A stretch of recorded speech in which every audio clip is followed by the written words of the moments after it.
everybody should go and shower. So everybody went. Then after some time, I was in the room. We stay in dormitory. So I was in the room. It's normal. They would just be calling people one by one. Even in the midnight, they'll come and call people. Baba want to see you. Papa want to see you. So I was called. Then I went. And it's like the moment I enter his room, he just, hug. You, well done. I know you can do it. And that well done became, they put his manhood in my hand and asked me to suck it. Again.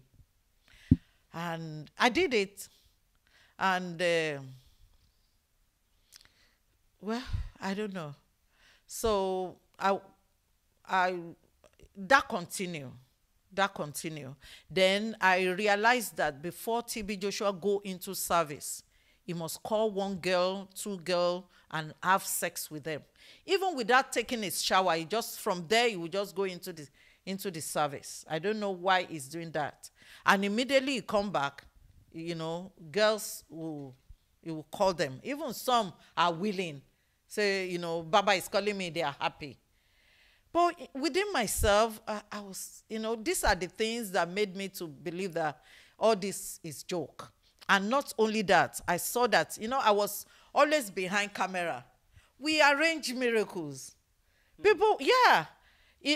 If sick people come into synagogue, they don't do anything until the camera crew gets there.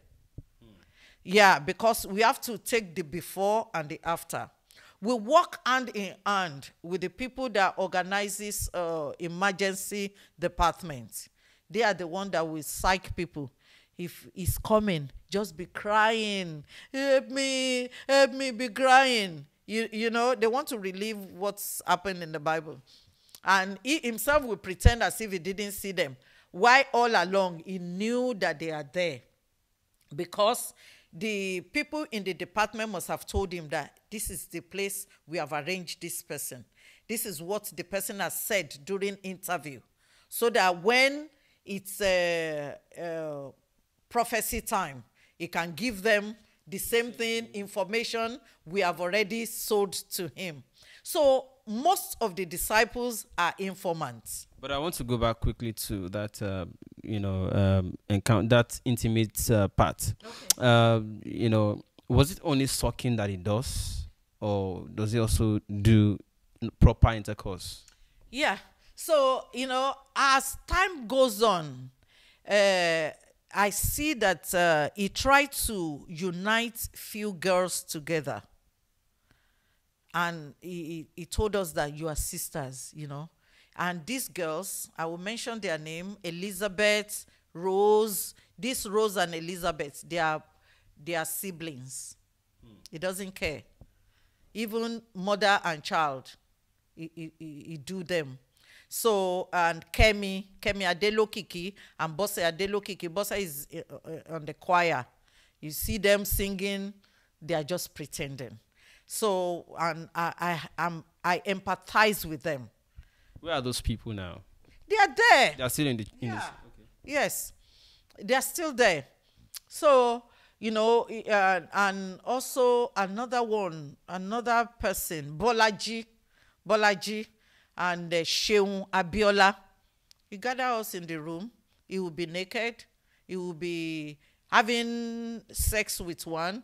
Other people, they will be drawing his leg, rubbing massaging him. So these are the things we do there. These are the things I participated. At what point did you decide to break away? Okay.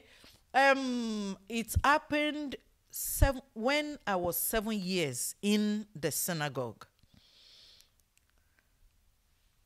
I start seeing that I start dreaming. I started to dream. My dreams were horrific. I have gift of dream. Yeah, so I start seeing that in the night, there was one day I saw T.B Joshua wearing black. He does wear black sometimes. So wearing black, and some people, 4 people, they too, they wore black, and they are like pall bearer. They carry one dead body, and that body they carried was also robed in black. So I saw some disciples, some girls disciple that I could remember, like Anne, like Rose, like Anu, they too, they wear black with red handkerchief. So then I saw them going. Then at a point, they now asked Anu to stay somewhere. So they went in. Even there was a time, that's one dream. Another dream I saw was that he was leading us into a groove, into the bush, thick forest. So we were on a straight line. So when it got to a point, I saw one man. He just came in between me and Taye. Taye was in front of me, and he just pushed me. He was struggling with me. So me too, I was struggling because I didn't want him to take my position. So he just pushed me, and I fell on the floor. While I was sitting, I was looking at them. They went into the bush, and at a time, I saw that they enter into a kind of hall, and within split second, dead bodies were carried out of the room. As we speak, those people that I saw in those dreams, they are not living today. Yes, even Taye was among those people that died in the collapse. In the building collapse. Yeah, in the building collapse. So I just thank God that somebody, someone pushed that you I out know of. pushed me out of. Maybe I would have just been part of it. So then I saw a lot of, even there was a time I had a dream. And in the synagogue, T.B Joshua has already indoctrinated the disciples. Anytime you have dream, because he believed that most of them are gifted. So anytime anybody has dream, it is an offense if you don't report your dream. So when I started having all these dreams, I stopped reporting, because something happened to Bose Agbaire. Bose Agbaire saw T.B Joshua under the water, kneeling down to some creatures with half fish, half body, asking them for power and help. So that was the last time Bose dreamt. So, because I know that, I didn't report my dream again. So I saw one day that I saw a lady, maybe by the gutter, very dirty. So I just took pity on the lady, and I took sponge and water, washing the lady. So after washing one side, I asked her to turn the other side. The moment it turned like this, it was my face I saw on her face. That shock woke me that something is happening where I am. I saw mighty snake crawling from outside into T.B Joshua's bedroom. So a lot of things I saw, and I've been so afraid. So when the visitors started coming into the synagogue, I was called upon to be coordinating them. So if visitors come, when they started coming, T.B Joshua will pack a lot of videos and give them that they should go to different countries to go and distribute the videos. He will give them money. He will pay their flight ticket. He will ask them, bring more people, white people, your type. He doesn't like black people visiting him. So white, bring them. When they come, they eat free of charge. At that time, they eat free of charge. He told us in the meeting that he knows what he's doing. He's just using baits to bring them closer. That later, because some of the disciples will say that, oh, you are giving them. He said, don't worry. If you want to catch a monkey, you behave like a monkey. So, he normally give them money to come back. So they will come back. So when I started coordinating visitors, anytime they come, some of them ask, can they bring sick people? Say, of course, healing. But after they started bringing some sick people that he couldn't heal, he couldn't use to deceive people to heal. If you say you have a spiritual problem, of course he will wave his hand. Nobody knows if you are healed or not. You understand? So, the people in testimony department, they will ask the person, don't worry, just go and give testimony. Immediately after giving testimony, you see that, things were. So those who will not say, hey, I was having so, but now they are praying for me, now I'm here. So but you that you are watching, you don't know if they are healed or not. A lot of people died of HIV because you just do like this, don't take drugs again. So they will just be dying. And anytime they bring maybe cripple, that is when the trouble comes. So one day, Pastor Neil Labaskokney from South Africa brought some sick people, and 2 cripple was among. And when they came, he was not happy with me because I'm their coordinator. We exchange correspondence before they come. They tell me the people that they are coming with. So, and when they came at the airport, the protocol officers has already called him that there are 2 cripple among them. He called me into the office. As I was just entering the office, it was dirty slap he gave me. So why do you ask them to come with cripple? I said, I don't know. I've already, told them that it's people that are coming for spiritual empowerment, not cripple, or you understand. So that day, I was unhappy. And I said, I want to go home. He was not happy. He said, you said that to me? I said, I want to go home. I just stand, I want to go home. So he used his finger to mark the floor that if I have 2 heads, I should pass and go. Because I was not happy. I just, went. At that time, 3 days, I was just roaming around Lagos. I don't know where I was going. Until I returned back there. So when I returned back there, and I said, you are threatening me, you want to go? Okay, go and give confession. Until you give confession, you will not come back. Because I was not even myself. So, what is confession? Okay, I was stubborn, I was this, I was that. Okay, go back to work. So, because, I was leaders of different departments. And I went back to work. And, all those things, continued. Then when different, we go to Singapore, we go to Indonesia. I went with them. I have passport to show that. And, to some countries, it's all managing. We go to Okobaba in Onyigbo to give food to the beggars. We carry camera along. Whereas in the book of Matthew 6:1, he said, if you want to do good, you do it secretly, so that you not shame the poor people. But we have to face them with camera. Why do we face them with camera? Because we use this video to deceive the foreigners that, we are into philanthropies, and those people start keying into it.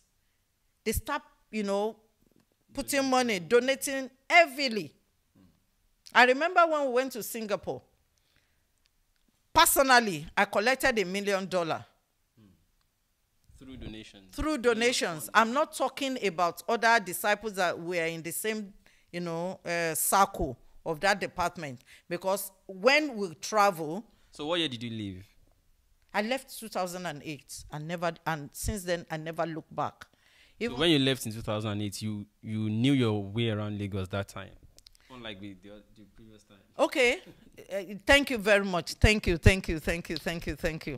Yeah. So when I just, in the synagogue, people are not allowed to get married.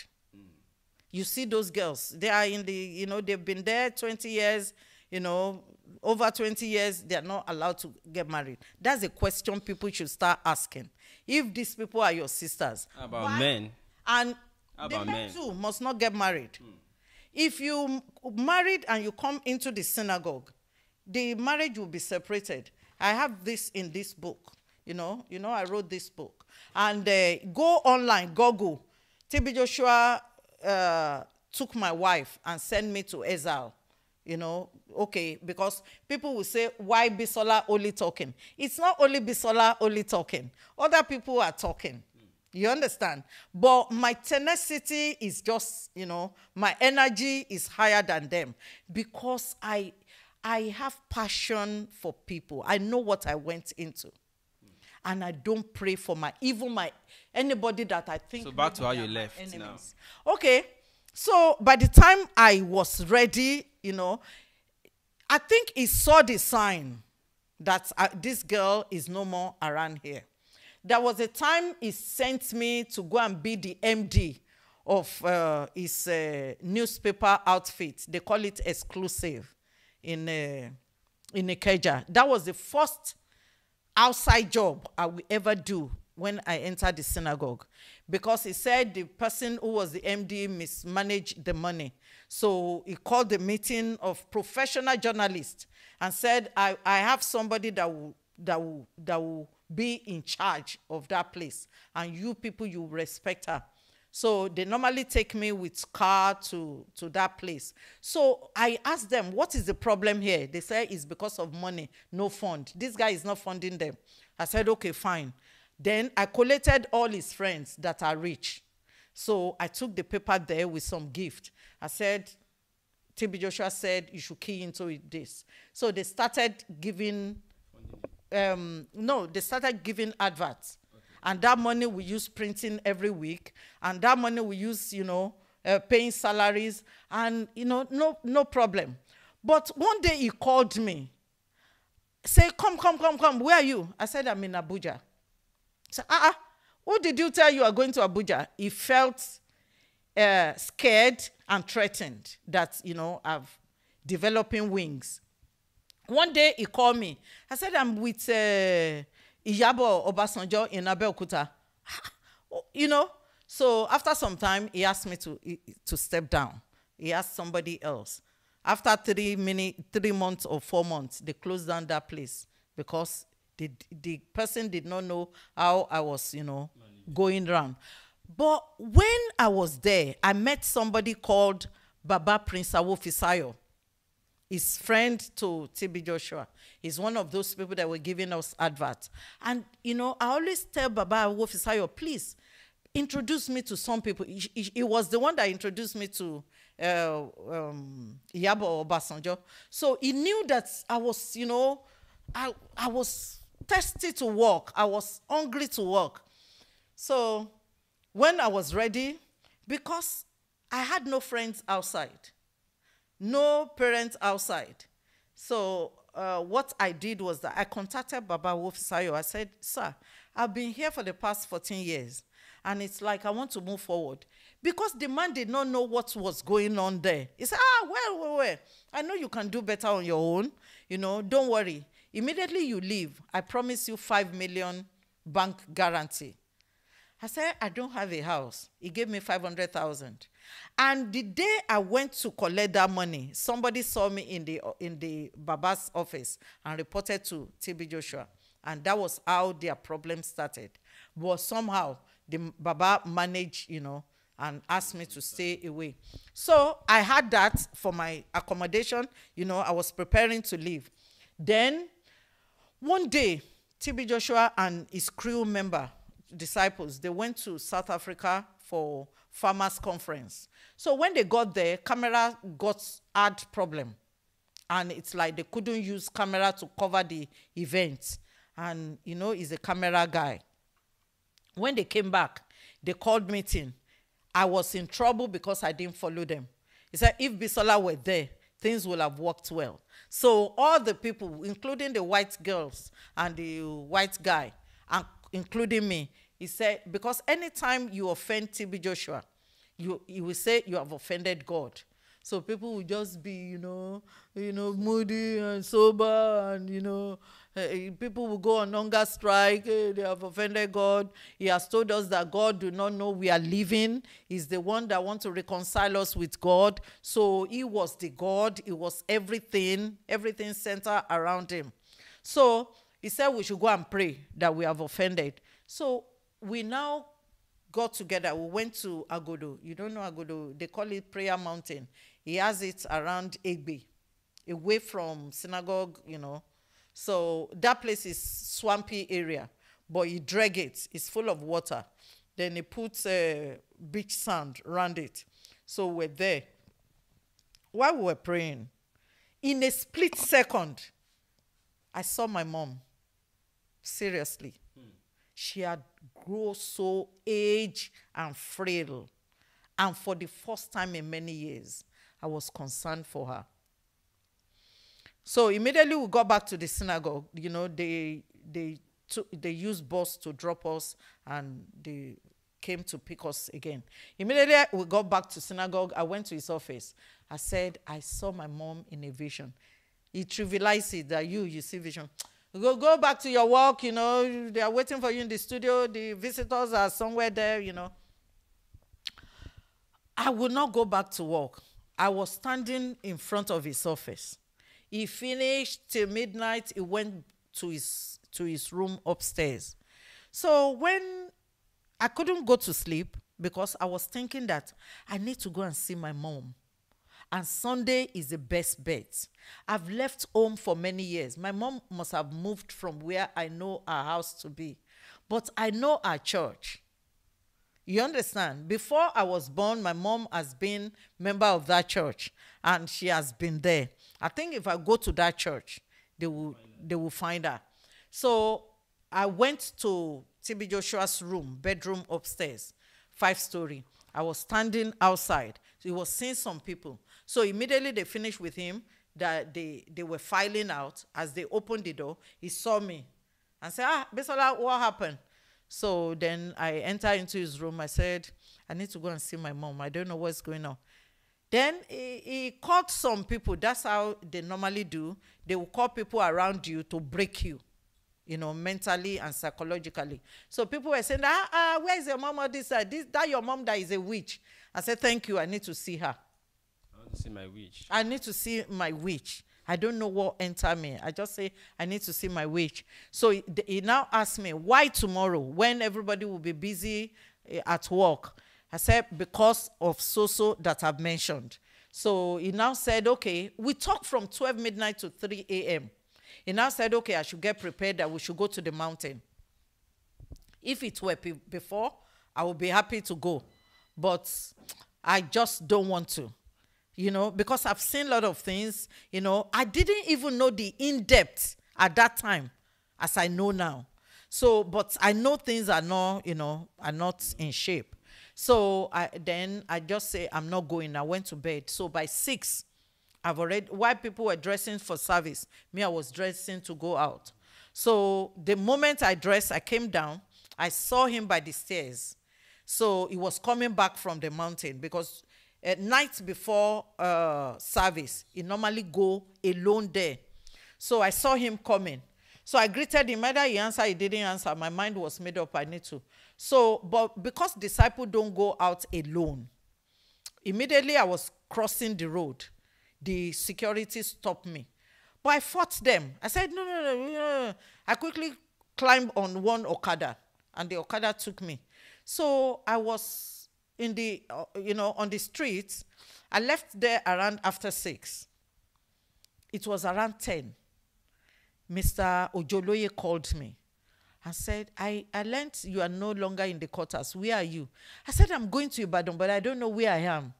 So the man said, where are you now? So I asked somebody, where is this place? They said, Obalende. I said, all the way from Ikotun. He said, okay, where are you going? I said, I'm going to Ibadan. So he said, okay, just follow my direction. Take bus to either Yaba or Ojuelegba. So I waited. When I got to Ojuelegba, I asked people, where are they going to Ibadan? Under the bridge at that time. So I enter, and by the time, something want to reoccur that day, I will have lost it. But thank God for that call of that man. So when I got to Ibadan, I went to a church, and through the way I saw her in that split second, her husband died, things has gone wrong, blah, blah, blah. They have moved from their house, So, they called her out of the church, and she was just crying. I said, Mama, it's okay. Don't embarrass me. Can we go home? She took me to a new place. So when we got there, I knelt down, and I begged her. I prostrated. I said, I'm so sorry that I was pushed to, to say what I said. So she said, no problem. Yeah, now you are back. No problem. So the money I had on me, I gave her. So I said, Mama, I have concern and I need to leave that place. Mama said, the time we want you to leave, you have spent all your youth in that place. So I said, I still want to leave. She said, what happened? I said, no, I was not ready to, start explaining. I just said, I want to. What my mother did, he gave me a phone number of our pastor. He said because in their church, they don't do things on their own. They ask counsel from the Spirit of God. I said, okay. I took the number and I went back. So when I got to the synagogue that day, they wanted to harass me. The security wanted to harass me that I didn't get past before I enter. So me too, I was ready. I said, okay, come. I had 500,000 somewhere. So I said, please come. Let me go in and take my bag, blah, blah, blah, blah. So while we were dragging that, Olamide Big came and said, T.B Joshua was calling me. So we went back to the mountain. So when we got there, I was alone with him in the room. He asked me not to go somewhere, and I went. I said, because of the way I saw her. So he now asked me, what happened in Ibadan? Because I've known him. You understand? I started taking his word with pinch of salt. I knew he wanted to teleguide me. So I told him, I said, my mother said she doesn't want to see me. So that gave him peace of mind. He asked Olamide, take her back to the synagogue. I don't want to say church because that place is not church. Take her back and tell the leaders that no problem. So I went back to the room, I continued but because the number I had was with me. And the phone, I bought a phone sometime when I was in exclusive. I hid it because at that time, disciples were not allowed to own phone. So I had it on me. So what I did was that in the second day, and now I was just, strolling around the synagogue area. I put the phone in my pocket and put earpiece. So they thought maybe I was just listening to message, because you have to listen to his message over and over again. But I was communicating with that pastor. I've already dialed the number. So I was talking to him. I said, good morning, sir, So he greeted me. He said, how are you? I said, I'm fine. I said, sir, I would like to talk to you. I want to seek counsel on the move I want to take.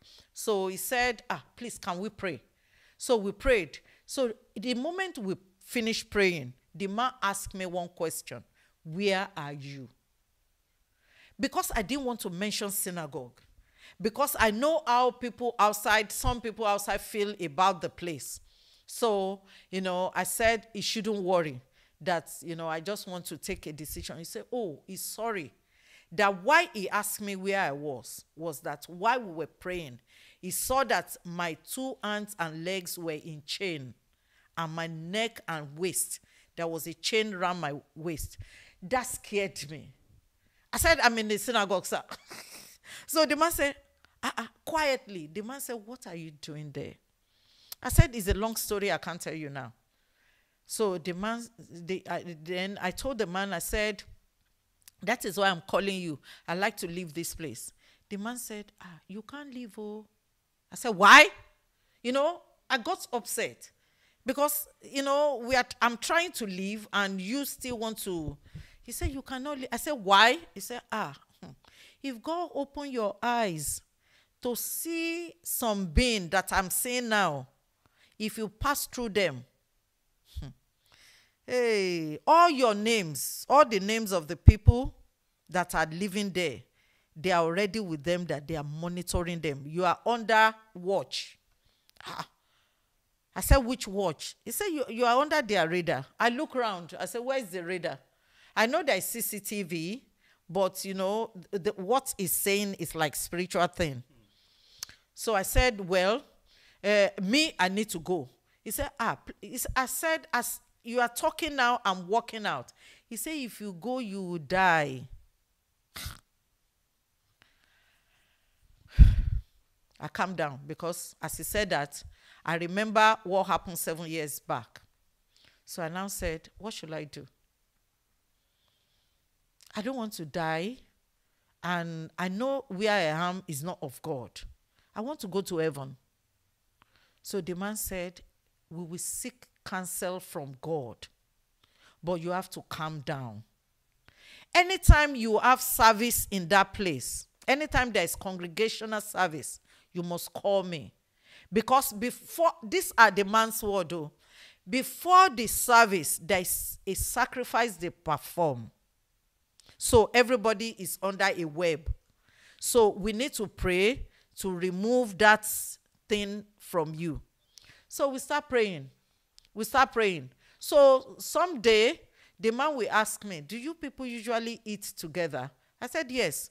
He said, because he saw that they normally give you something in form of food, but it's not food. Every 2 weeks, they kill ram in the synagogue, and they give us. So he said I should stop eating. So anytime I go to the meeting where they want to share it, it's either I collect mine, I flush it, or I give it to a long throat person. I just dash them out. People always want it. You can even collect food that will last you 3 days. So then I stop walking. I will always stay in the room. Ask, where's Bisola? She's in the room. What happened? She's complaining of headaches. Because, I'm becoming irritated with, staying behind. He will come into the room. If he's truly a prophet, he's supposed to know that I was not sick. He'll come into the room to lay hands on me. So me too, I will just say, okay. They say, okay, take her to the shower, let her shower. So I was just, doing that. Do you know that we prayed for 3 months? Then I asked the man one day, I said, which portion of the Bible should I be reading? The man said, don't bother to read Bible, because where you are, heaven is not open. Sometimes if the man just talk, some profound words, I look up, I say, heaven is not open.